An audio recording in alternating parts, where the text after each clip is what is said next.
कहाँ गए बाकी बच्चे? है ना, गुड। सो आज का टॉपिक क्या है? हाँ, फरवरी और मार्च 1917 revolution. It means Russian revolution का ये क्या है, डेट, तारीख है। इसी तारीख को क्या होगा, रशियन रेवोल्यूशन। महीना और ईयर याद रखना है।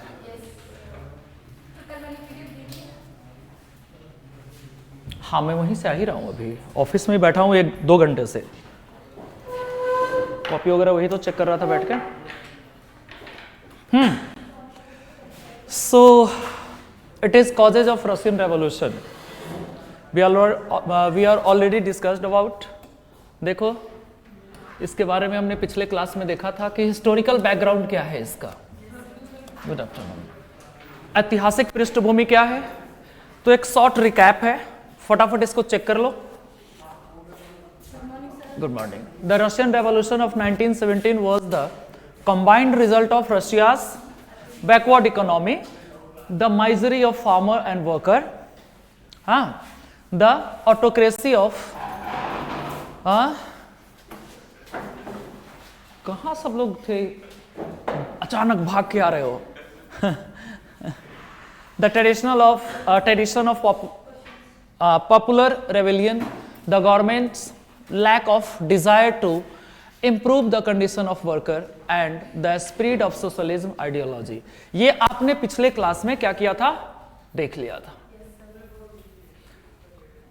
इस पॉइंट्स को भी ऑलमोस्ट हमने डिस्कशन कर लिया हुआ है, like autocratic and autocratic jar rule, jars rule, यानी वहां जो निरंकुश एवं स्वेच्छाचारी जार का शासन था, ये रिस्पॉन्सिबल है रशियन रेवोल्यूशन के लिए। सेकेंड क्या है, इनएफिशिएंट एंड करप्ट ब्यूरोक्रेसी। इसको भी पिछले क्लास में हमने डिस्कस किया था, बट आज हमने एक शॉर्ट रिकैप रखा है क्योंकि इसके बिना आगे नहीं समझ में आएगा। Then poor condition of farmer, किसानों की दयनीय दशा, इसका मतलब किसानों के हालात ठीक नहीं है। Then inferior condition of worker, श्रमिकों की हीन दशा।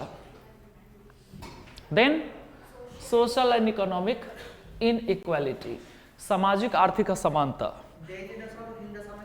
हाँ, ऑलमोस्ट दोनों पर्यायवाची है। हीन, दीन, हीन बोलते ही हैं एक ही साथ। दीन और हीन दाल भात जैसे बोलते हो वैसे दीन हीन बोलते हैं। दिन रात, दीन हीन स्थिति, दोनों का मतलब है क्रिटिकल कंडीशन, ठीक नहीं है। शब्द रिपीट नहीं करते, उससे बचते हैं, कोई दूसरा टर्म यूज कर लेते हैं। इंग्लिश में भी देखो क्या है, inferior condition and poor condition, almost similar ही तो है। पुअर गाय बोलते नहीं है। हाँ, मतलब अच्छा नहीं बुरा, उच्च नहीं निम्न, निम्न स्थिति, superior condition and inferior condition, वही बात। देन मोस्ट इंपोर्टेंट फैक्ट जो पिछले क्लास में लगभग आधे घंटे हम लोग ये समझे थे, development of socialist ideology, Karl Marx वाला पूरा सिद्धांत जिसको लेनिन लेके आएगा। फिर क्या है, cultural reason and the policy of Russification. Russification का मतलब रूसीकरण ऑफ द जार, ये चाहता है कि इनके अकॉर्डिंग सब कुछ हो। 8th one, development of progressive condition due to the intellectual reason, पिछले क्लास में भी बात किया था। बौद्धिक का, चलो एक कोई स्कॉलर का नाम बताओ। कल जो हमने 6 स्कॉलर का नाम बताया था उसमें से कोई एक नहीं। रूसो कहां, रूसो यहां कहां से आएगा, वो तो लीडर है, वो तो लीडर है भाई, मैं स्कॉलर की बात कर रहा हूं। पीछे नहीं जाना है। एक स्कॉलर का नाम हमने बताया था, टॉलस्टॉय, याद आया? और बताओ। लो, मतलब रिवाइज नहीं किया आपने। और लाइव वीडियो है, दोबारा नहीं देख सकते हो खोल के घर में।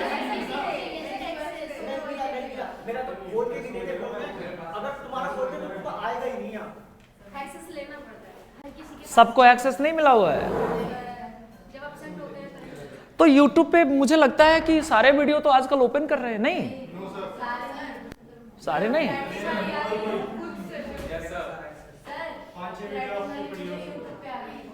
अच्छा अच्छा, वो वाले कर दिया। अच्छा, देखता हूं। वो तो नहीं आना चाहिए था, अब तो PDF फिर दे देना चाहिए। आज मैं बात करता हूं, सर नहीं है ना यहां, आने दो, आज बात करते हैं। चलो next, Russian Japanese war and revolution of 1945। यहां 4-5 होना चाहिए, 5 में रिजल्ट आया है फाइनली। इस वॉर में क्या हुआ था, अभी पिछले हफ्ते 2 पेपर हुए हैं। एकलव्य मॉडल स्कूल का, जिसमें PGT हिस्ट्री का क्वेश्चन था, और एक BPSC Bihar public service commission के PGT। उस दोनों में आपके वर्ल्ड हिस्ट्री से 1 डजन क्वेश्चन है, बिल्कुल बेसिक। जैसे एक क्वेश्चन था, बोस्टन टी पार्टी किसके लीडरशिप में हुआ? सैमुअल एडम्स, है ना। एक पूछा था कि फ्रेंच रेवोल्यूशन से रिलेटेड जो डेट है वो क्या है। वर्ल्ड हिस्ट्री से ऐसे बेसिक क्वेश्चन है कि आप कल्पना नहीं कर सकते, बहुत ही बेसिक क्वेश्चन। रशिया से भी एक क्वेश्चन था कि रशिया में जो सोशलिज्म रेवोल्यूशन हुए, ये वाला पूछा था कि जापान ने रशिया को कब डिफीट किया, 1904-5। 31 में एक और इनका बैटल होगा, बट फिलहाल हमें इस वाले बैटल को फोकस करना है कि इसमें जापान कैसे रशिया को डिफीट कर दिया। और फाइनली जो इमीडिएट कॉज है, इसमें हमने वर्ल्ड वॉर को देखा था, world war first and position of Russia in world war first, कि वो किस कंडीशन में है वहां। तो इन्हीं सब कॉजेज को ध्यान में रखेंगे तो अपने आप आपके historical background of behind of Russian revolution clear हो जाएगा। कौन कौन से वजह है जिससे रशियन रेवोल्यूशन हुए, पिछले क्लास में आप थे। फिर तो दिन हालात तो ऐसे ही बन जाएंगे आपके, और हीन भी। क्लास रेगुलर आना है। आगे बढ़े।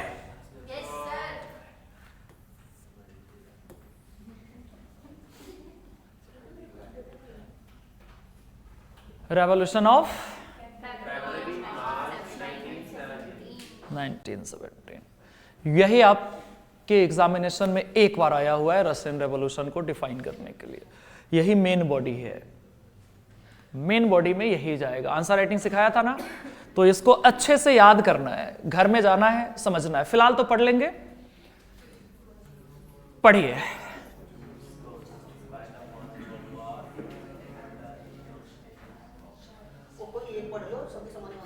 नहीं पढ़ना नहीं है, इसको देखना है केवल कि फर्स्ट वर्ल्ड वॉर ने क्या कंडीशन बनाया, जिसमें जो जार एम्पायर है, जारिस्ट, वही सोशलिस्ट, जारिस्ट, कौन सा राजा था? Tsar Nicholas second. उनके टाइमलाइन में जो कंडीशन है रशिया का, वो ठीक नहीं है। इवन जनवरी 1917 में क्या हुआ, एक संडे के दिन लोगों ने आंदोलन कर दिया जिसको कहा गया ब्लडी संडे, खूनी रविवार। यानी रविवार के दिन लोग रेस्ट करते हैं, रशिया में क्या हो रहा है? खून बह रहे हैं।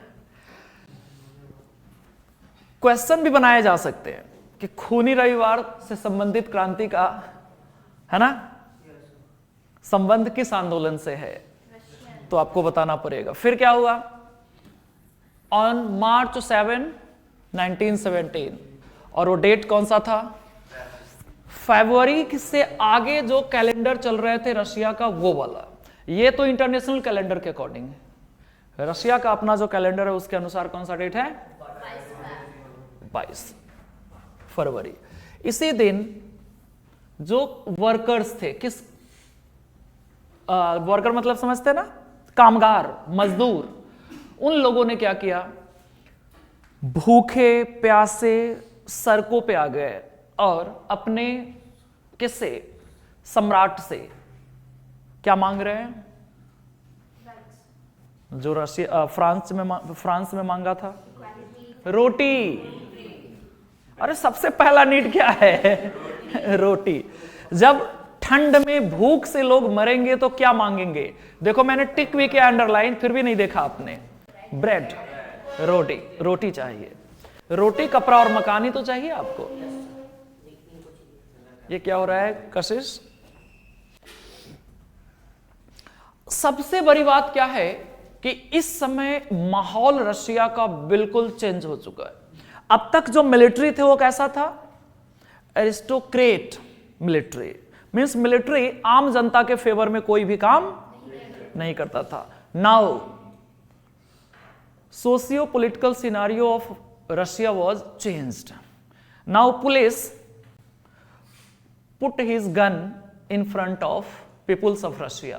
It means they do not attack over or they not fire over people of Russia. अब वो रूस के लोगों के ऊपर गोली नहीं चलाता, वो कहता ये तो हमारे ही लोग हैं, इनको क्यों मारे। यानी रशिया का जो जार शाही के मिलिट्री थे उसने एक तरीके से रेवोल्यूशन को सपोर्ट कर दिया। सपोर्ट करने का मतलब ये नहीं होता है कि उसके तरफ से लड़ना। अगर पुलिस फायर करती किसके ऊपर? पीपल्स के ऊपर, आंदोलनकारी के ऊपर, तो फिर क्या होता? सप्रेस हो जाता मूवमेंट। पुलिस ने आंदोलनकारी के सामने सरेंडर कर दिया। सरेंडर इन द सेंस की पैसिव मोड में आ गए, और फिर यही हुआ कि यहां के लोगों के हौसला बुलंद हो गया। फिर उन्होंने ड्यूमा क्या है?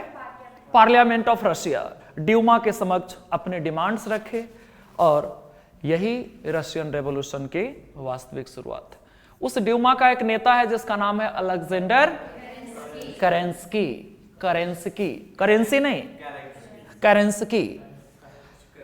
करेंस्की यही ड्यूमा को लीड कर रहा है, जहां पे कौन सा थॉट आया? और एक नया पार्टी बन गया वहां। कौन सा पार्टी? Socialist revolutionary party. जैसे भारत में कांग्रेस, मुस्लिम लीग, वहां पे सोशलिस्ट पार्टी। अब स्वाभाविक रूप से आंदोलनकारियों की पार्टी है, और यही अपना डिमांड रख रहे हैं। अब ध्यान क्या देना है?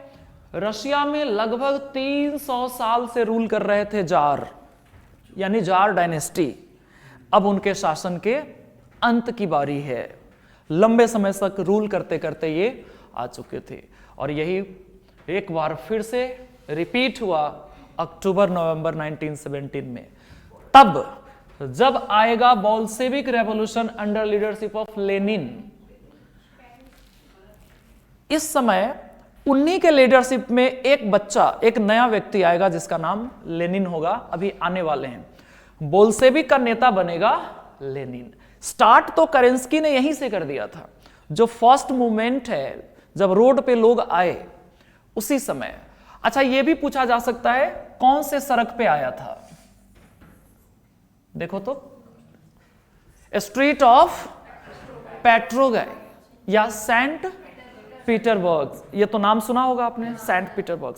तो यही पार्लियामेंट हुआ करता था किसका? रशिया का। यहीं पे उनके क्या थे? जार के फोर्ट्स हुआ करते थे। तो यहीं पर जनता ने आंदोलन किया, और फिर सक्सेसफुली ये लोग आंदोलन को जनता के फेवर में ले आया। इसका ही हिंदी वर्जन है, देख लो। अक्टूबर नवंबर में बोल्शेविक क्रांति टॉप लेवल पे आएगा। नो डाउट नेता तो करेंस्की ही है, लेकिन इसको ओवरलैप कौन करेगा? लेनिन। लेनिन आने वाला है। लेनिन कपड़ा वाला नहीं, कॉटन वाला नहीं, यहां एक व्यक्ति है। पूरा नाम क्या है लेनिन का? कोई बता सकता है लेनिन का नाम?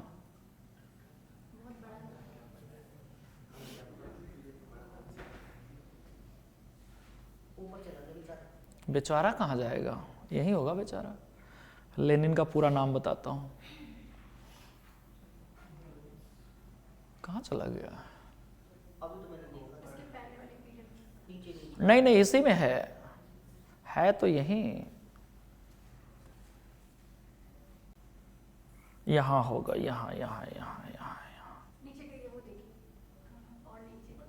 देखा है?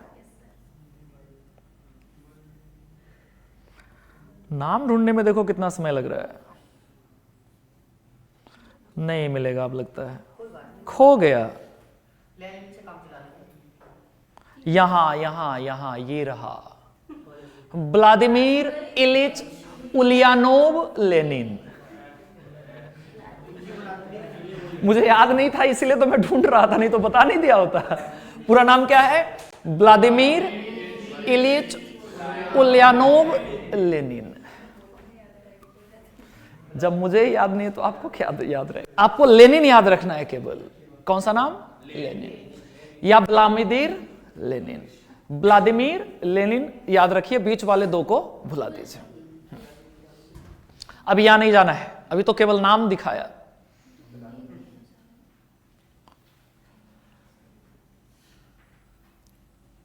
तो ये आपने देख लिया था।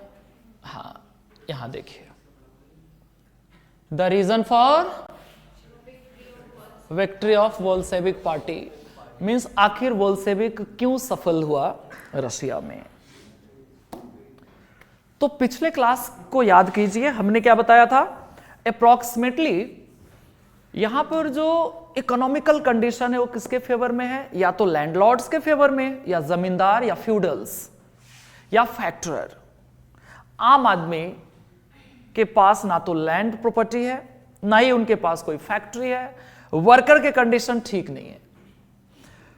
जो कंडीशन ऑलमोस्ट फ्रांस में था, सिमिलर कंडीशन अपीयर है कहां? रशिया में। एक और व्यवस्था बताया था हमने, cultural scenario of Russia. Russia में कैथोलिक एंड प्रोटेस्टेंट के अलावा और भी कई तरह के कल्चरल डाइवर्सिटीज हैं।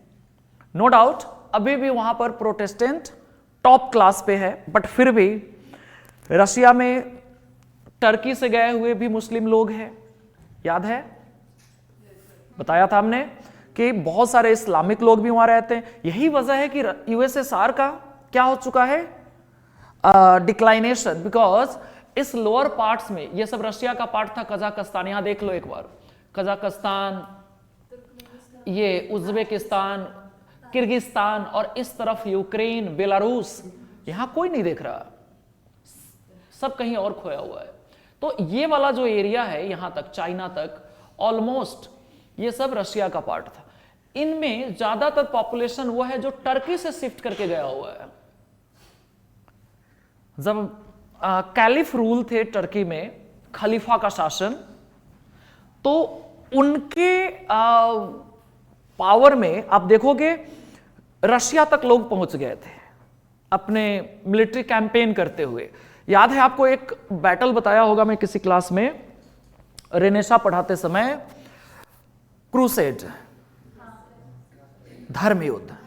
उस धर्म युद्ध के समय बहुत सारे इस्लामिक पीपुल क्या किया? माइग्रेट करके दूसरे कंट्री में जाके बस गए, विशेष रूप से south western part of Russia, south western part of Russia, इस वाले जोन में देखिए, south western part of Russia, यहां पर ज्यादातर मुस्लिम लोग टर्की से जाके शिफ्ट हो गए। क्यों?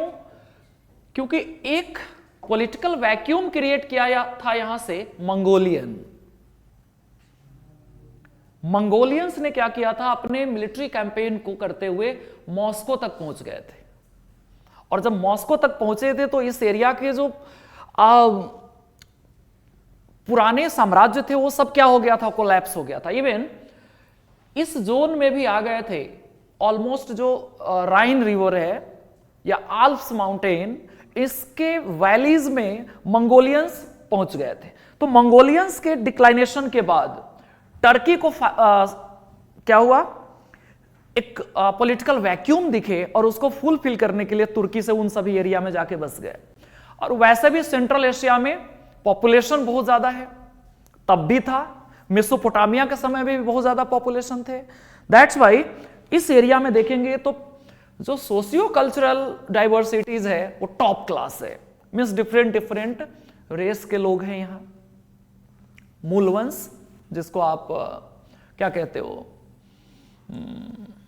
मीन्स इंडिजिनियस पीपल नहीं है ज्यादातर, यहां बाहर से आए हुए लोग ज्यादातर हैं, और यही वजह है कि वहां पर सोशल या सोशियो कल्चरल कन्फ्लिक्ट्स होते हैं, और इसी कन्फ्लिक्ट्स की वजह से एक माहौल बनता है यहां मूवमेंट का, और उसका फायदा उठाता है बोल्शेविक।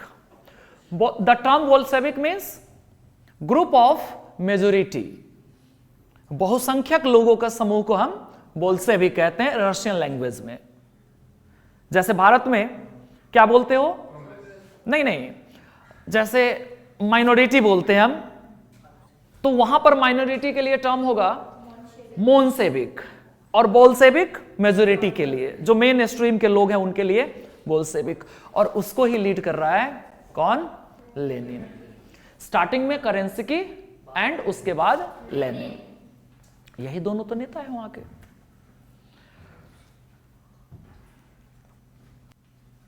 ठीक, अब रशिया में क्या होगा पोस्ट रेवोल्यूशन, आंदोलन के बाद रशिया में कौन कौन से स्टेप्स लिए जाएंगे वो जानना है आपको। स्वाभाविक रूप से कहीं भी किसी भी कंट्री में जब रेवोल्यूशन होते हैं उसके बाद एक कोई ऐसे आप कहोगे पार्लियामेंट, नेशनल असेंबली या कोई इंस्टीट्यूशंस बनाए जाते हैं जहां आम आदमी बैठकर जनता के फेवर में कोई कोड ऑफ कंडक्ट या कॉन्स्टिट्यूशन बनाते हैं, और उसमें जनता के इंटरेस्ट को देखते हुए, उनके डिमांड्स को देखते हुए क्या बनाते हैं? बताओ। कोड। कोड का मतलब संहिता, जिसमें इक्वलिटी की बात की जाती है, जिसमें फ्रेटर्निटी की बात की जाती है, जिसमें लिबर्टी की बात की जाती है। अच्छा, इन्हीं तीनों शब्द के आसपास पूरा पॉलिटी और हिस्ट्री घूमता रहता है, पूरे टाइमलाइन में आपने देखा है। अकबर के समय भी आप यही पढ़ रहे थे, अशोक के समय भी पढ़ रहे थे, वर्ल्ड हिस्ट्री में भी यही पढ़ रहे हैं आप। एक्चुअली ये कॉमन चीज है। एक समय के बाद आप इतने यूज टू हो जाएंगे इस टर्म से कि जब भी कोई क्वेश्चन लिखना होगा मेंस में तो आप ये जरूर टर्म यूज करेंगे। जो तीन बेसिक टर्म है, लिबर्टी, इक्वालिटी एंड फ्रेटर्निटी, और इसके अलावा जो कंडीशंस होते हैं सोसाइटी में वो क्या होता है, सॉरी किसी भी कंट्री में, किसी भी नेशन में, उसमें सोसाइटी, कल्चर, इकोनॉमी, है ना, ये भी बेसिक तीन चीज है। इसके बिना तो कोई भी समाज नहीं होता। इन्हीं तीनों चीजों में व्यवस्था क्या करना होता है? सुधार करना होता है, reforms in this condition, society, culture and economy. और एक जो इमीडिएट कॉज होता है वो होता है पॉलिटिकल कॉज। किसी भी रेवोल्यूशन में इमीडिएट कॉज क्या होता है? पॉलिटिकल कोई पॉलिसी बना दिया, किसी ने कोई अनाउंसमेंट कर दिए। हर रेवोल्यूशन में देखोगे तो इमीडिएट कॉज में कोई ना कोई पॉलिटिकल इश्यूज होंगे। लाइक यहां पे आपने देखा फर्स्ट वर्ल्ड वॉर, तात्कालिक कारण, जैसे सिपाही म्यूटिनी हुआ 1857, 1857 सिपाही म्यूटिनी, तो इमीडिएट कॉज क्या था? गवर्नमेंट पॉलिसी, जो एक नया इनफील्ड राइफल लेके आए, और उसका जो क्या था? कारतूस, कार्टेज, जिसको कट करना था माउथ से और उसको लगाना था। ये एक पॉलिटिकल पॉलिसी था। अब देखो क्या हुआ, रिवोल्ट हो गया। यहां क्या था? First world war and Russian Japanese war. इस दोनों में रशिया के कंडीशन ठीक नहीं थे, और जनता ने अपने सम्राट से विश्वास क्या किया? खो दिया। अब उनको लगा कि हमारे लीडर ठीक नहीं है, हमारे सम्राट ठीक नहीं है, और फिर आंदोलन बंद हो जाता है। चलिए अब आगे देख लेते हैं, तो इसमें होगा क्या। इस पॉइंट्स को आप अंडरलाइन जो किया हुआ, पॉइंट आउट किया हुआ है 1 2 3, सिर्फ आप इसको याद रखेंगे। ये याद रखने की आवश्यकता नहीं है, ना ही लिखने की आवश्यकता है, इतना स्कोप नहीं है लिखने का, बट मैंने पूरा पॉइंट्स रख दिया हुआ है। तो पहला पॉइंट क्या है इसमें? Support of farmers and labours. क्यों बोल्शेविक सक्सेस हुआ अपने मकसद में, अपने एम को, अपने टारगेट को कैसे अचीव कर पाया? बिकॉज यहां पर फार्मर और लेबर ने सपोर्ट किया। दूसरा, टेरिटोरियल एक्सपेंशन ऑफ रशिया। आप सबको पता है कि रशिया वर्ल्ड के सबसे बिगेस्ट कंट्री है, लार्जेस्ट है। इसका टेरिटरी आप देखो, आपके मैप में दिख रहा है, from Baltic Sea to Bering Sea and from Arctic to Caspian Sea. Caspian सागर से ऊपर आर्कटिक सागर तक और इस तरफ बाल्टिक सागर से इस तरफ बेरिंग सी तक। यह पूरा रशिया का साम्राज्य विस्तार है। इसका फायदा क्या होगा? इससे फायदा इनको क्या होता है? इसमें रेवोल्यूशन करना और अंडरग्राउंड हो जाना, छुप जाना आसान है।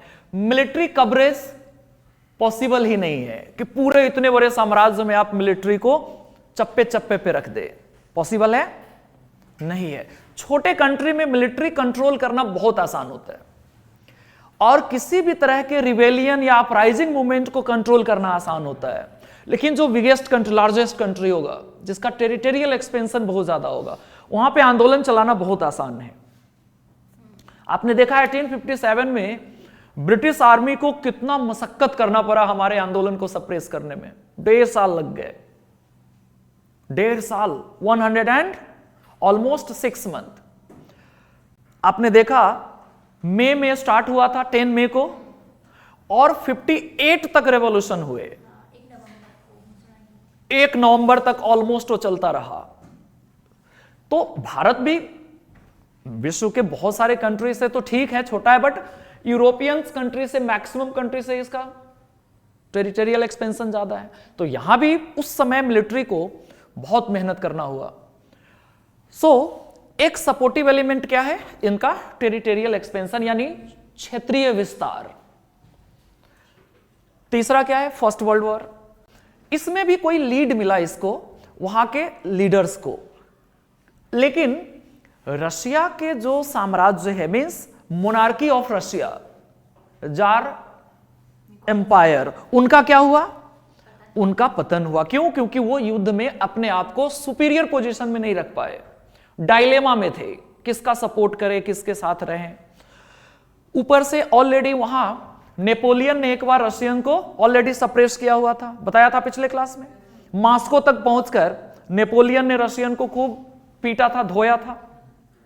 हालांकि बाद में नेपोलियन का भी हाल वही हुआ, बट कम से कम घर में घुस के मारना घर वाले के लिए तो बहुत शर्म की बात होती है ना। तो रशिया के लोग अपने जारशाही पे विश्वास अब नहीं कर पा रहे हैं। फिर क्या है? Feelings of nationalism. ये तो एक ऐसा टूल है कि कहीं भी लिख दो, रशिया के लोगों में भी अब राष्ट्रीय भावना जाग रही है। और जहां भी नेशनल फीलिंग्स आएगा, ध्यान रखिएगा, उसके सेंटर में होगा ह्यूमनिज्म, नेशन। यहां पर कोई इंस्टीट्यूशन, कोई किंगशिप अब इंपोर्टेंस खो देगा। It means lose the importance of, which type of importance? means supremacy। अब राजा के कोई सुपरमेसी यहां पे नहीं चल सकता। अब जनता क्या चाहेगी? जनता का शासन, रूल ऑफ पीपुल। जैसे अमेरिका में कहा गया, be the people, by the people, for the people. Abraham Lincoln ने कहा, है ना, जनता का नहीं, जनता का, जनता के लिए, जनता के द्वारा शासन, यानी सब कुछ जनता का। Grass root level democracy Bharat में भी तो है, पंचायती राज में।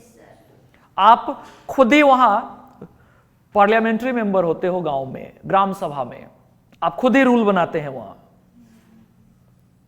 पार्टिसिपेट किया है कि नहीं? कभी नहीं किया। 18 साल से ऊपर के तो सभी हैं। तो आप अपने ग्राम सभा के एक्स ऑफिसियो मेंबर हैं, आपको पता ही नहीं है। मीन्स पदेन सदस्य है। जब भी आपके ग्राम सभा में कोई मीटिंग होगा, आप वहां जा सकते हैं एक सदस्य होने के हैसियत से, और आप कहेंगे, पूछेंगे वहां कि क्या क्या हो रहा है यहां, बताओ, हमारे विचार नोट किए जाए, मैं क्या चाहता हूं। आप एक पार्लियामेंट्री मेंबर की भूमिका में है ग्राम सभा में, आप जाते ही नहीं, आपको पता ही नहीं।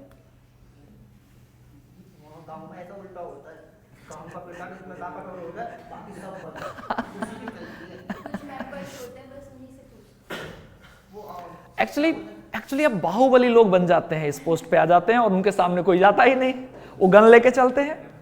लेकिन आप जब ऑफिसर बने तो इन चीजों को ठीक करें। गांव में जो लोकल डेमोक्रेसी है, लोकल सेल्फ डेमोक्रेसी, उसको सस्टेन कराना आपकी जिम्मेदारी है, क्योंकि उनको भय ही नहीं है एडमिनिस्ट्रेशन का। क्योंकि ग्राम सभा अपने आप में एक पार्लियामेंट्री सिस्टम है, विलेज असेंबली बोलते हैं उसको, और वहां आप मेंबर हैं, आप जाते ही नहीं। तो रशिया के लोग भी ऐसा ही डिमांड कर रहे हैं, और रशियन तो ज्यादा मांग रहे हैं। ये तो कार्ल मार्क्स वाले सिद्धांत पे चल रहे हैं कि राज्य होना ही नहीं चाहिए, deny the state, position of state. Means ये राज्य को तो एक्सेप्ट ही नहीं कर रहे हैं। पिछले क्लास में हमने कहा क्या चाहते हैं ये, according to Karl Marx, state और any representatives, peoples representative made the exploitation of his people. कोई भी राज्य, कोई भी संस्था, कोई भी जनप्रतिनिधि अपने ही जनता का शोषण करते हैं। इसीलिए ना तो मेंबर ऑफ पार्लियामेंट होने चाहिए, ना ही लेजिस्लेटिव मेंबर होने चाहिए, ना प्राइम मिनिस्टर होने चाहिए, ना फाइनेंस मिनिस्टर होने चाहिए, ना राष्ट्रपति होने चाहिए। तो होगा क्या, हम सब बैठे और मेजोरिटी से डिसीजन कर ले। कितना अच्छा होगा। Now non payment of foreign डेब्ट। अब बताओ, यहां के नेता ने यह कह दिया कि अब जो विदेशी कर्ज है उसको नहीं चुकाएंगे। कौन चुकाए? जार साहब चुकाए, अपना बेचे अपना संपत्ति। जार समझ रहे हैं ना? आपके घर में जो जार होता है वो वाला जार नहीं,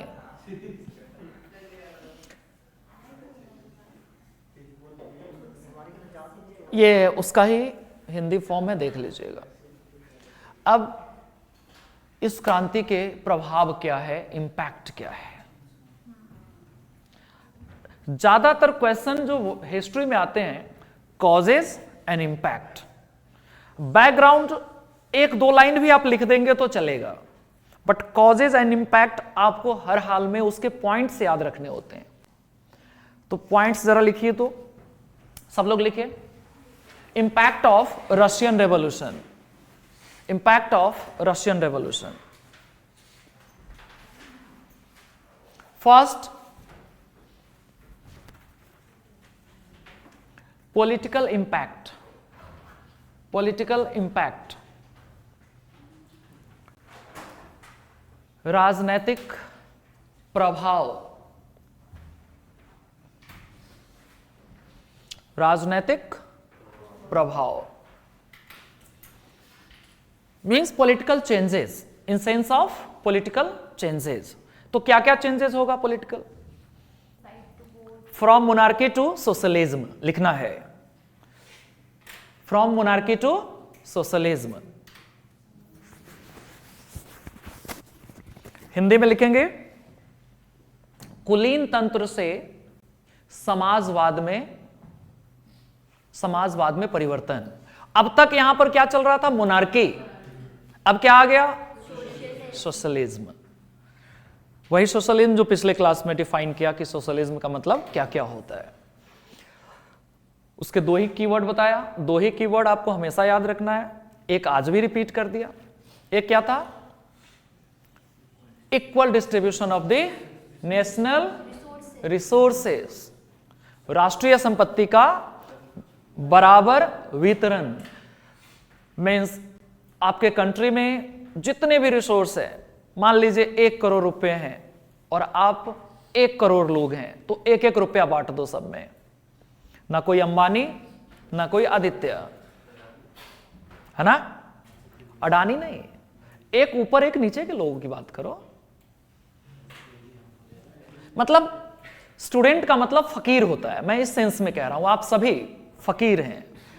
जब हमारे देश के प्राइम मिनिस्टर कहते हो कि हम फकीर हैं, हमारा क्या है? झोला उठाऊंगा, चल दूंगा। तो आप तो विद्यार्थी हैं, विद्यार्थी मतलब ही वो फकीर होता है।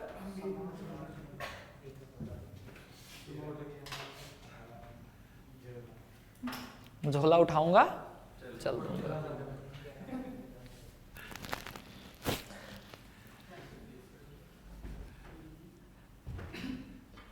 दूसरा लिखिए, मींस राजनीतिक परिणाम के अंदर पहला पॉइंट लिखा था क्या? From monarchy to socialism. दूसरा लिखिए, declination of several monarchist dynasty,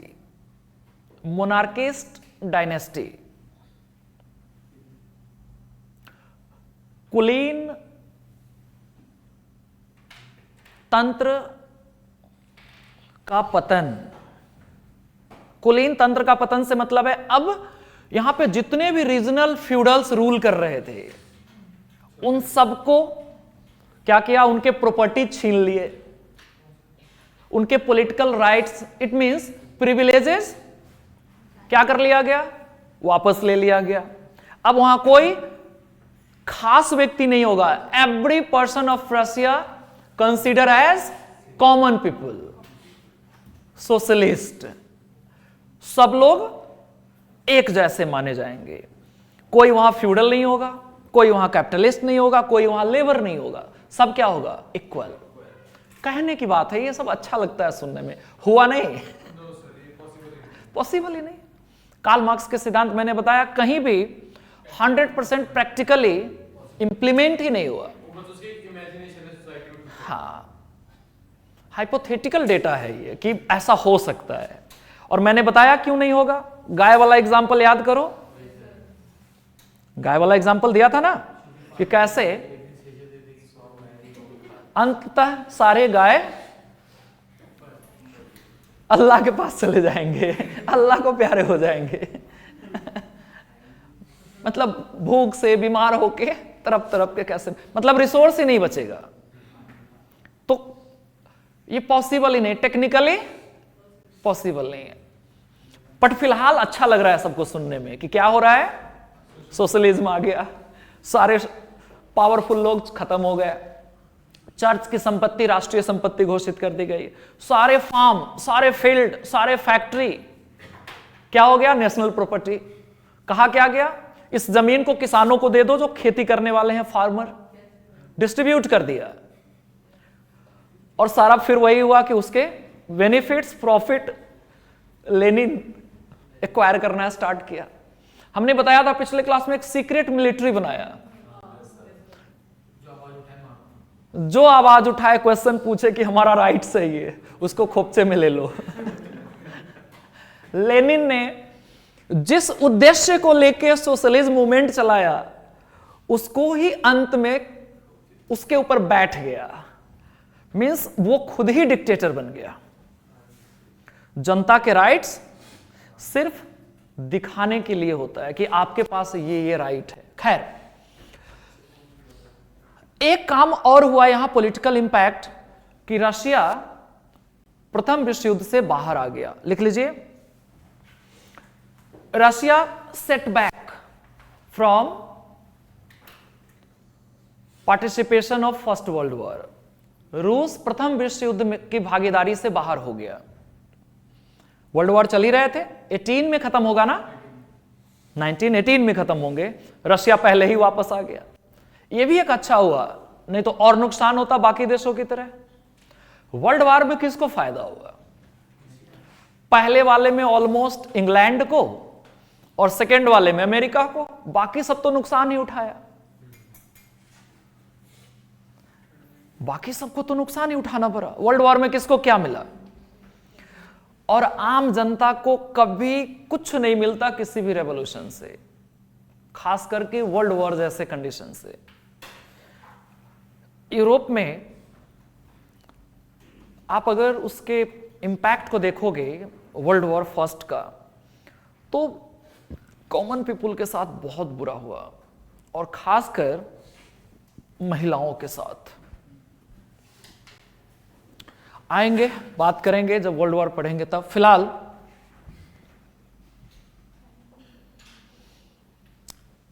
fourth cause लिख लीजिए इसी के under, spreading the idea of communism, spreading the idea of communism, Hindi में तो लिखा हुआ ही है साम्यवादी विचारधारा का प्रसार। यह इंपैक्ट सिर्फ रशिया में नहीं हुआ, यह इंपैक्ट पूरे वर्ल्ड को प्रभावित किया। Such as India also influence by this revolution, इन आंदोलनों से भारत भी प्रभावित हुआ। याद कीजिए, भारत के एम.एन. रॉय जैसे लोग रशिया गए, ताशकंद गए, और वहां पे जो फर्स्ट कम्युनिस्ट काउंसिल हुआ था उसमें भाग ले रहे हैं हमारे यहां के लोग, और वहां से सोशलिज्म सीख के इंडिया आ रहे हैं और कानपुर में लेफ्टिस्ट मूवमेंट चला रहे हैं, यानी साम्यवादी आंदोलन चला रहे हैं भारत में। फिर बाद में मुंबई भी सेंटर बन गया इसका। तो रशियन रेवोल्यूशन का यह इंपैक्ट पूरे विश्व को प्रभावित किया कि साम्यवाद का विचारधारा फैला पूरे दुनिया में। उससे ही प्रभावित लोग भारत में बहुत सारे हैं जिनको आपने पढ़ लिया है। एम.एन. रॉय एक नाम तो हमने बताया, और भी नाम है कमोबेश, उसमें हमारे सरदार भगत सिंह जी भी हैं, सुभाष चंद्र बोस जी भी हैं, 50-50 तो जवाहरलाल नेहरू भी हैं, तभी तो रशियन फेबियन सोशलिज्म लेके आए। हालांकि आपके कॉन्स्टिट्यूशन में यह शब्द नहीं लिखा है, बट कॉन्सेप्ट वही है, फेबियन सोशलिज्म। फेबियन सोशलिज्म बताऊंगा। फिलहाल यह पूरे दुनिया को प्रभावित किया, और यहीं से इनका जो नियर बाई सबसे आसपास लोग हैं, देखो चाइना में आ गया साम्यवाद, आज भी चाइना कम्युनिस्ट कंट्री है। इस साउथ ईस्ट एशियन नेशन में ऑलमोस्ट यहां पर कम्युनिस्ट गवर्नमेंट ही बने, और यही वजह है कि क्या हुआ, polarization of communist nation, and it is converted into the bipolar world in future. यही विचारधारा आगे जाकर इस दुनिया को दो ध्रुव में बांट दिया। एक ग्रुप कहा गया socialist country under leadership of USSR, and other group, other pole known as the capitalist country under leadership of USA। पूरे दुनिया को आप दो ग्रुप में देखते हो आगे जाकर। लगभग 1945 से आगे, सेकेंड वर्ल्ड वॉर के बाद, पूरा दुनिया दो ग्लोब में बट चुका है, मींस दो पोल में बट चुका है। एक पोल नहीं, सोशलिस्ट ज्योग्राफी पढ़ रही हो, और दूसरा पोल कौन सा है, कैपिटलिस्ट, पूंजीवादी देश, समाजवादी देश। पूंजीवादी देश को कौन लीड कर रहा है, यूएसए, और समाजवादी देश को यूएसएसआर या रशिया। अब आप कल्पना कीजिए कि कितना इंपैक्टफुल हुआ ये रेवोल्यूशन 1917 का, कि पूरे दुनिया को दो डिब्बे में बंद कर दिया। और यही टाइमलाइन जाना जाएगा किस नाम से, द कोल्ड वर्ल्ड वॉर। तो इसका इंपैक्ट एक दिन में देखने को नहीं मिलेगा, आज तक हम सफर कर रहे हैं ना इसको। किसको, सोशलिज्म को। सोशलिस्ट अपने नेचर को हर कुछ साल में कुछ नए नए जगहों पे बदलता गया। एक बहुत बढ़िया कॉन्सेप्ट बता रहा हूं, ध्यान रखना। जो सोशलिज्म इंग्लैंड में पैदा किया गया था कार्ल मार्क्स के द्वारा, वो अपने ओरिजिनल या प्राइमरी फॉर्म में कहीं भी नहीं गया, वो किताबों में रह गया। उसको जहां जहां इंप्लीमेंट किया गया उसके नेचर कन्वर्ट होते चले गए। रशिया में कुछ और, चाइना में कुछ और, क्यूबा में कुछ और, वियतनाम में कुछ और, हर जगह पे कुछ न कुछ उसके स्वरूप में परिवर्तन आए। और ये एक लॉन्ग जर्नी है, आज तक चल रहा है। और जहां जहां सोशलिस्ट कंट्री है वहां आप देखोगे गवर्नमेंट ज्यादा पावरफुल है, डेमोक्रेसी से कहीं ना कहीं कई कदम आगे हैं वो। वहां पे ह्यूमन राइट्स की कमी होती है, वहां पे फ्रीडम ऑफ प्रेस बहुत कम होता है ना। ये सब उसका ही रिजल्ट है। विश्व को दो वैचारिक गुटों में बंटना, जो अभी समझाया, दुनिया दो भागों में बट गई। अब आइए सेकेंड कॉजेज, और ये है इकोनॉमिक इंपैक्ट। लिखना है इकोनॉमिक इंपैक्ट, आर्थिक प्रभाव या परिणाम। यही तो आप चाह रहे हैं, आप मतलब रशिया के लोग क्या चाह रहे हैं? इकोनॉमिकल इक्वलिटी, आर्थिक समानता। हमारे प्रियम्बल में भी लिखा हुआ है संविधान में, we the people of India. हमें क्या चाहिए? इक्वलिटी। कैसा इक्वलिटी? हाँ, हमें राइट्स चाहिए, समानता का अधिकार। लेकिन हुआ आर्थिक समानता है? यही फैबियन सोशलिज्म है भारत में। पूंजीवाद के कॉन्सेप्ट को भी एक्सेप्ट कर लिया और समाजवाद। अब capitalist free from the state या along with the state work कर रहा है, और सोशलिज्म का कॉन्सेप्ट गवर्नमेंट के अंडर में है। गवर्नमेंट जितने भी पब्लिक वेलफेयर स्कीम लेके आती है वो समाजवाद का ही तो कॉन्सेप्ट है। राशन बांटा जाना, सब्सिडी दिया जाना, बिजली पानी मुफ्त मिलना, बस के टिकट फ्री में मिलना, ये सब क्या है? समाजवाद के ही लक्षण है ना। मुफ्त में भोजन मिलना, ये सब क्या है? समाजवाद के लक्षण। खैर, तो छोटे छोटे पॉइंट लिख लीजिए। क्या लिखेंगे? सबसे पहला पॉइंट, इकोनॉमिकल कंडीशन में इंपैक्ट में आर्थिक समानता का मतलब है economical equality. Second point, industrial development, औद्योगिक विकास, इंडस्ट्रियल डेवलपमेंट। जनता अब पूरा, वो कहते हैं ना, तन मन धन लगाकर उद्योग में काम करना स्टार्ट किया। हमारा ही तो है, शेयर तो है ही अपना। वही कि रेलवे आपकी संपत्ति है, इसका नुकसान ना पहुंचाए, तो एक पंखा या ट्यूबलाइट खोल के ले जाते हैं, हमारा ही तो है। यहां रहे हमारे घर रहे, क्या फर्क पड़ता है? Planned economy, development of planned economy, नियोजित अर्थव्यवस्था का विकास। 5 ईयर प्लान भारत में आया, रशिया मॉडल पे ही तो आधारित है, रशियन मॉडल पे ही तो है। प्लान्ड इकोनॉमी, प्लानिंग कमीशन बनाना और 5 ईयर प्लान इंप्लीमेंट करना। नीति आयोग जो इस समय जाना जाता है, पहले वो प्लानिंग कमीशन था, और उसका जो आइडियोलॉजी है वो कहां से लिया हमने? रशिया से। रशिया में ही सबसे पहले प्लान इकोनॉमी आया। नेक्स्ट पॉइंट क्या है?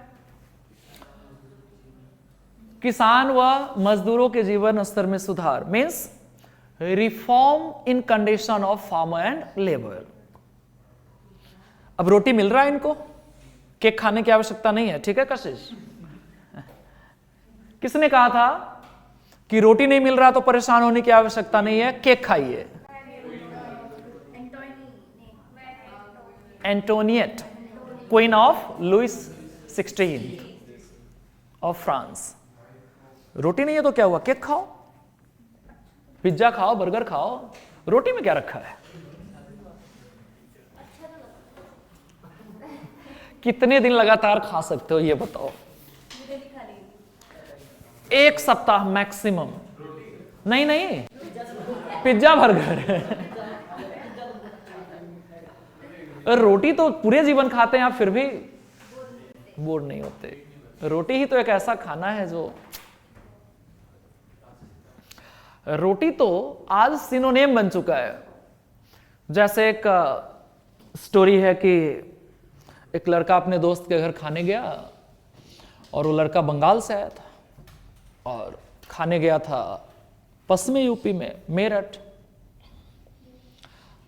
तो उनके सामने उनकी दोस्त की मम्मी खाना लेके आई और खाना रख दी और बोली, बेटा रोटी खाओ। और थाली में रोटी था ही नहीं। थाली में क्या था? चावल, कढ़ी और भी चीजें। बट कहा क्या? बेटा रोटी खा लो। अब वो बंगाली बाबू रोटी के इंतजार में बैठे रहे 15 मिनट कि आंटी रोटी लेके आएंगी तब रोटी खाऊंगा ना, क्योंकि बोल के तो गई है रोटी खाइए।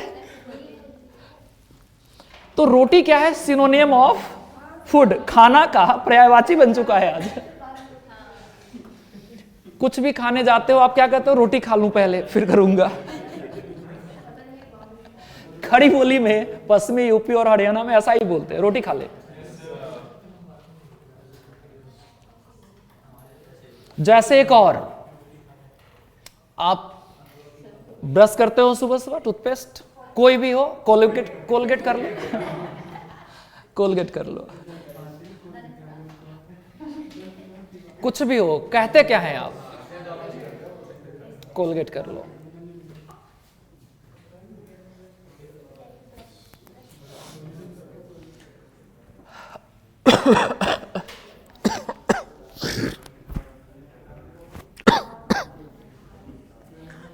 तबीयत ठीक नहीं है मेरा अभी भी।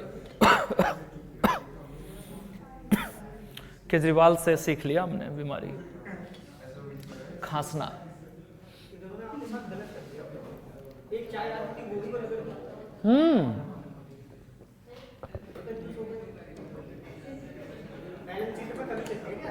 नाउ सोशल इंपैक्ट, सामाजिक प्रभाव।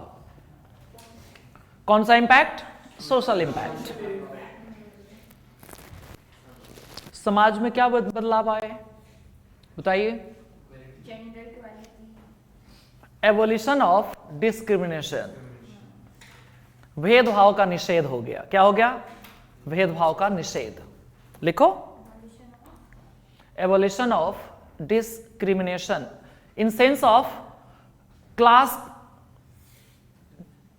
Conflict, class division.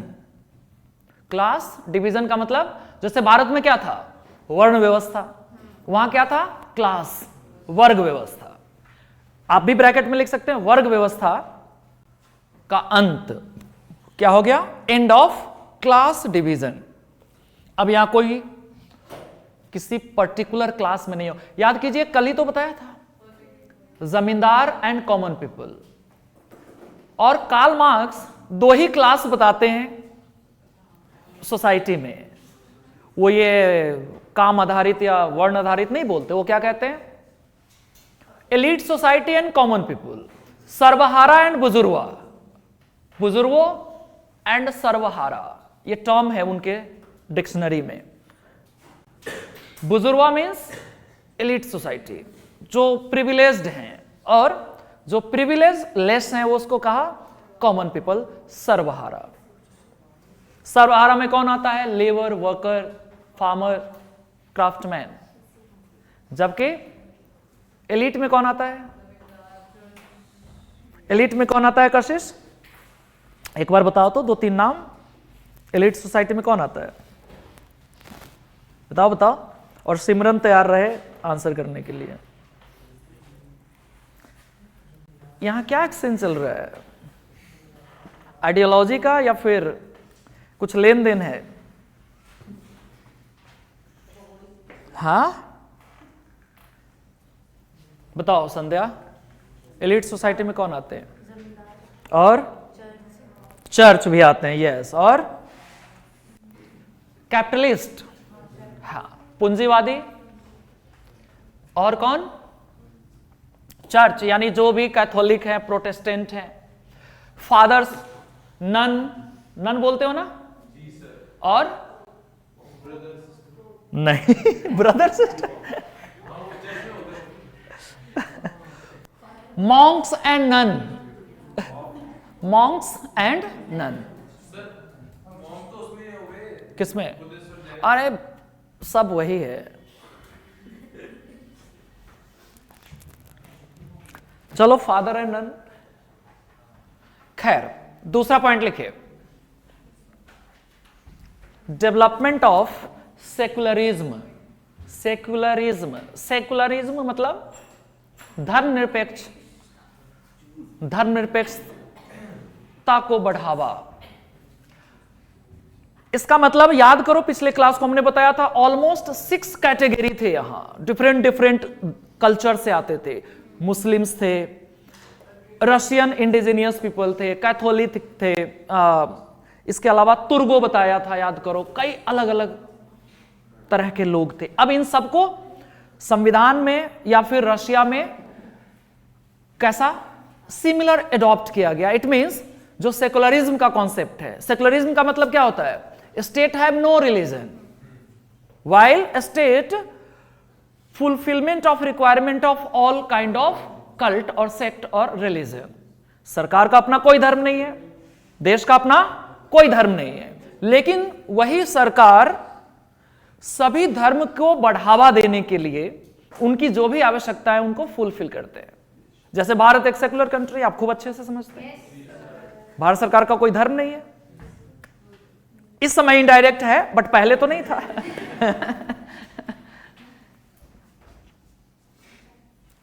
ओके, ठीक है, नेक्स्ट लिखिए, डेवलपमेंट ऑफ एजुकेशन, शिक्षा का विकास,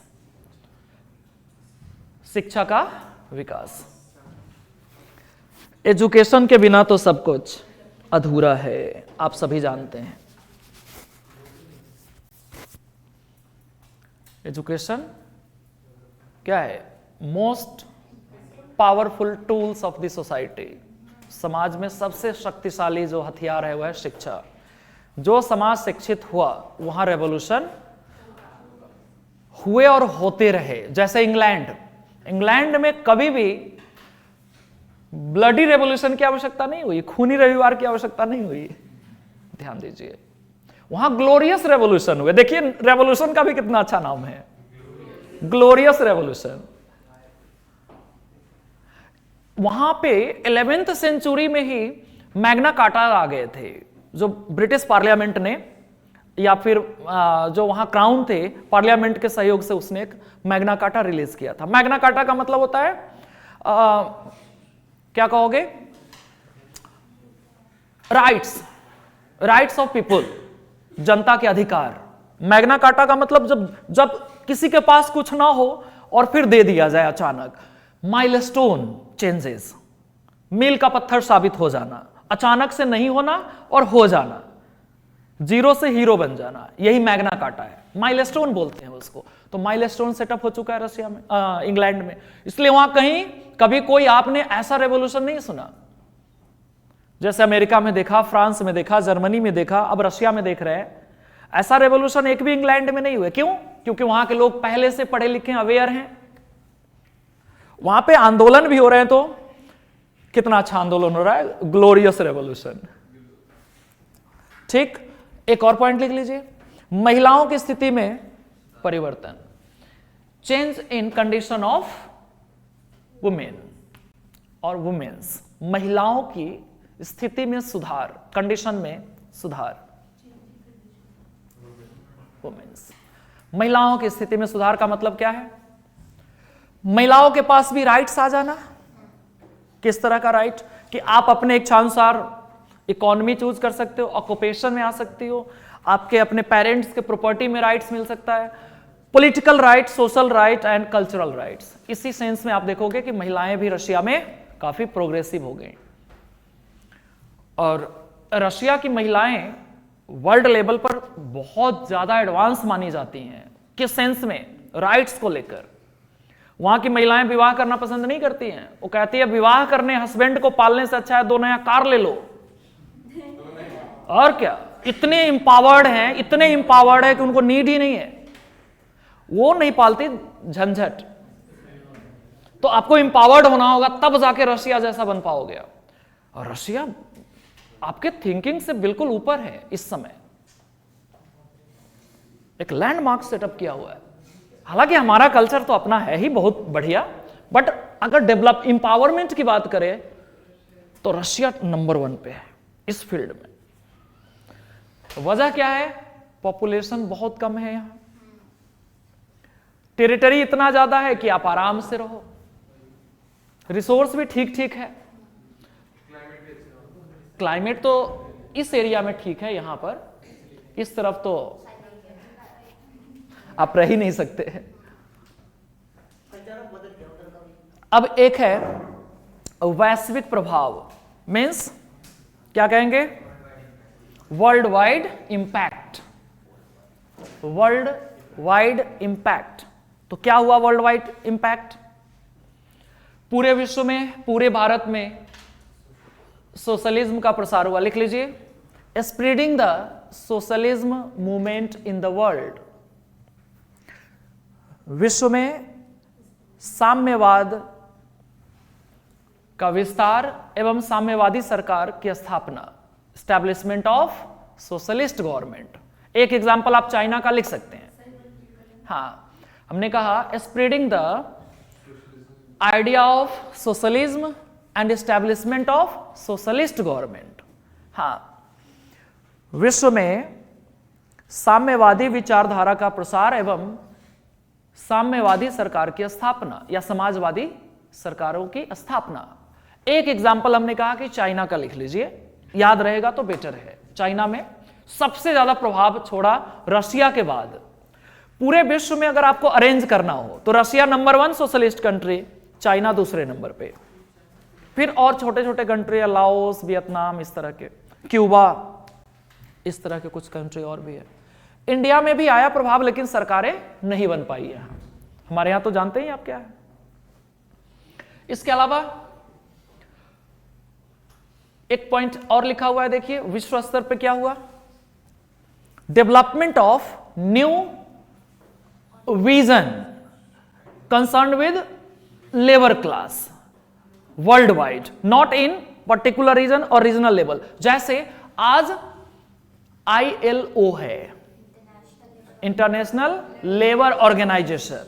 ये कब आया? सोशलिस्ट मूवमेंट के बढ़ने के बाद। देखो नीचे लिखा हुआ है, एस्टैब्लिशमेंट ऑफ ILO,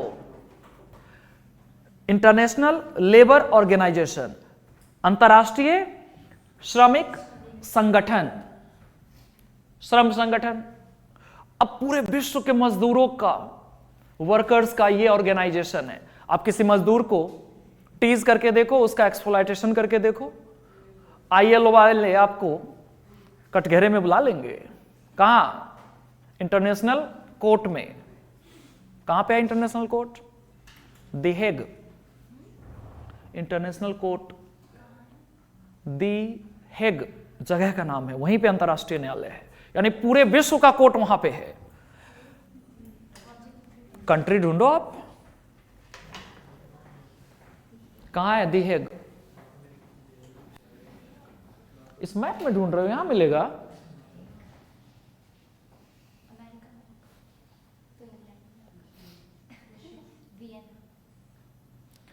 यूरोप में है। इंग्लैंड नहीं है, फ्रांस नहीं है, जर्मनी नहीं है, इटली नहीं है, ऑस्ट्रिया नहीं है, बोलते जाओ।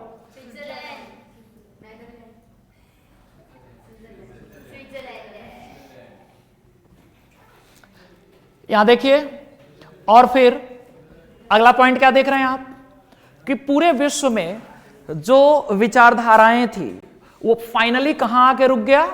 शीत युद्ध, कोल्ड वर्ल्ड वॉर के अंदर। लिख लीजिए, अल्टीमेटली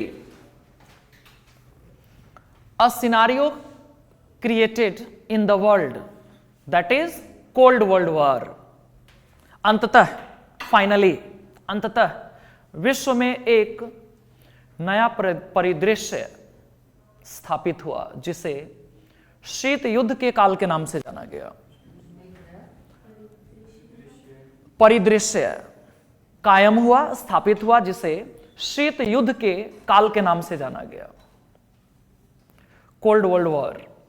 ये मैं पूरा समझा चुका हूं कैसे होता है, फिर पढ़ेंगे बाद में कि कोल्ड वर्ल्ड वॉर क्या है, उसमें क्या होता है, उसमें बात करेंगे। युद्ध नहीं होता, रिवोल्ट भी नहीं होता, बताऊंगा क्या है इसके टूल्स, अभी नहीं। युद्ध नहीं होते कोल्ड वर्ल्ड वॉर में। एक भी बंदूक की गोली नहीं चली, एक भी लाठी नहीं चला, लेकिन कम से कम 50 साल तो नहीं, लेकिन 30 से 35 साल कोल्ड वर्ल्ड वॉर का सिचुएशन रहा। यहां पर इकोनॉमिकल वॉर होते हैं, स्पेस वॉर होता है, यहां पे टेक्नोलॉजी वॉर होते हैं, यहां पे पॉलिटिकल आइडियोलॉजी वॉर होता है। एक दूसरे देश से अपने आप को सुपीरियर दिखाने के लिए अलग अलग स्टेप्स लिए जाते हैं। आप अब कहां चल रहा?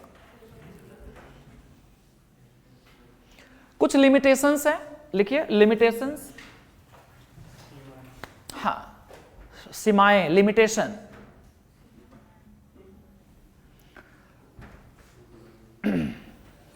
Spreading the culture of authoritarian in Russia, लिखिए स्टैब्लिशमेंट ऑफ, और स्प्रेडिंग, स्प्रेडिंग बेटर ठीक टर्म है, spreading the authoritarian culture in Russia, रूस में, या लिखा हुआ है सर्वाधिकारवादी संस्कृति का विकास।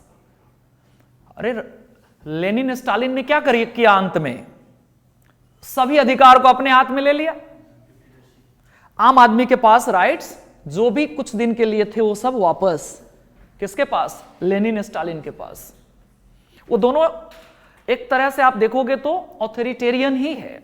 ऑथोरिटेरियन का मतलब एक शब्द और होता है अधिनायकवाद, यानी पूरा पावर अपने हाथ में ले लेना।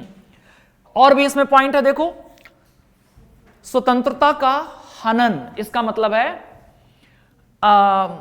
डिग्रेडेशन ऑफ फ्रीडम और लिबर्टी, डाउनफॉल इन लिबर्टी कंडीशन। इसका मतलब है कि देश में अब स्वतंत्रता की कमी हो रही है। जो लिबर्टी अभी देने की बात हुई थी 17 में, धीरे धीरे समय के साथ उसमें कमी आती चली गई। भारत में भी तो ऐसा हुआ, ये लिख लो ना, स्वतंत्रता का हनन। जैसे भारत में आपने देखा फंडामेंटल राइट्स कितने थे? 7, अब 6 है, एक कम कर लिया, राइट टू प्रॉपर्टी। रशिया में भी स्टार्टिंग में बहुत सारे राइट दिए गए, समय के साथ उसमें से चीजें कम होता चला गया, डिग्रेड होता चला गया, डिक्लाइनेशन आया उसमें। एक पॉइंट और है इसमें, क्या? डिक्टेटरशिप, डिक्टेटरशिप लिख लीजिए। Spreading the dictatorship in Russia, रूस में निरंकुशवाद की शुरुआत। निरंकुश का शब्द का मतलब डिक्टेटरशिप होता है, ध्यान रखिएगा। जैसे मुसोलिनी एंड हिटलर ने किया under fascism and Nazism, Hitler and Mussolini. तो नाजीवाद एवं फासीवाद, नाजीवाद हिटलर का, फासीवाद मुसोलिनी का। वैसा ही इटली में, सॉरी रशिया में स्टालिन करेगा। स्टालिन जो लेनिन के बाद आएगा रशिया में, वो अपने आप को वैसा ही ट्रीट करेगा। यह है इसका लिमिटेशन। और भी कुछ है? यह है लेनिन। इसको, इसमें कुछ है नहीं, पूरा आप पढ़ चुके हैं, इसको देख लीजिएगा बस। उनका एक बुक का नाम है लेनिन का, ये आपको याद रख लेना है, काम आएगा। What is to be done, कब लिखा है? 1902 में। बस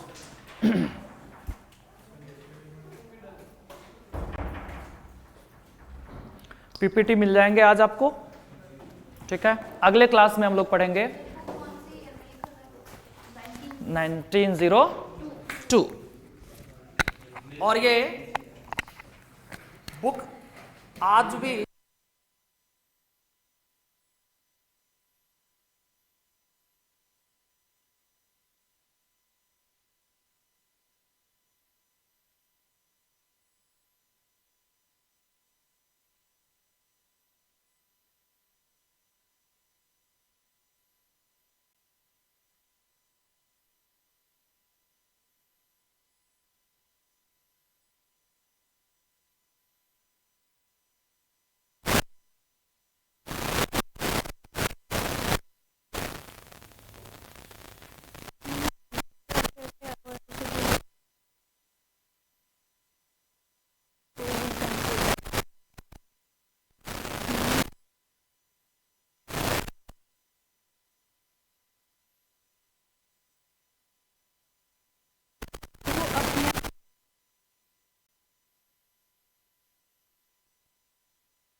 45 पे होएगा।